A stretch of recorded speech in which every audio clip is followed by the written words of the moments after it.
Hi hello నమస్తే అండి. అందరూ ఎలా ఉన్నారు? బాగున్నారా? నేను కూడా బాగున్నాను. ఉదయాన్నే మా పాపకైతే ప్రోటీన్ పాలు ఈ పౌడర్ నేను ఇంట్లోనే తయారు చేసుకుంటాను. ఇది అన్ని రకాల పప్పులతో తయారు చేసింది. ఇది మా పాపకైతే పుట్టిన 8వ నెల నుంచి 5 ఏళ్లైనా ఇప్పటి వరకు కూడా వాడుతూ ఉన్నాను. ఇక నాకైతే సబ్జా గింజలు, లెమన్, హనీ, కొద్దిగా వామ్ వాటర్. మా ఆయనకైతే మిల్లెట్స్ గింజి, ఉప్పు, జీలకర్ర పొడి, మజ్జిగ వేసి తయారు చేసింది ఇది.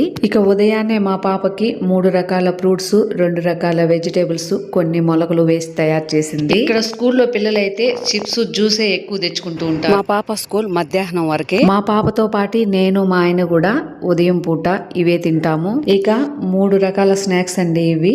పిల్లలతో పాటు చిప్స్ బదులు ఇవి తింటుంది. ఇంట్లో తయారు చేసిన మధ్యలో ఆకలి అనిపిస్తే స్పేర్ గా బిస్కెట్ ప్యాకెట్ ఉంటుంది. ఇక సండే మా ఆయనకి లంచ్ బాక్స్ వచ్చి అవిసె గింజల పొడి, వంకాయ, బెండకాయ పులుసు, చికెన్ ఫ్రై చేసేసాను. మధ్యాహ్నం ఫుడ్ కొంచెం హెవీగా ఉంటే మంచిది.